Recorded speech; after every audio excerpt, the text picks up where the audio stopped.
For me, this is where it all started.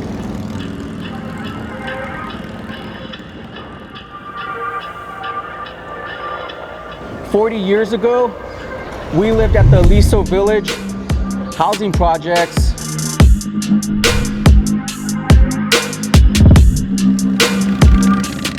And I went to elementary school just down the street, kindergarten. And you know, it gets me to think, it doesn't matter where you started, it matters where you finished.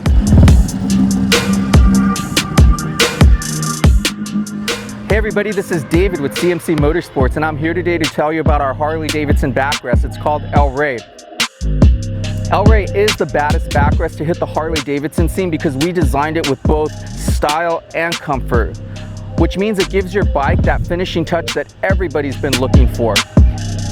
And best of all, we make El Rey here in the USA.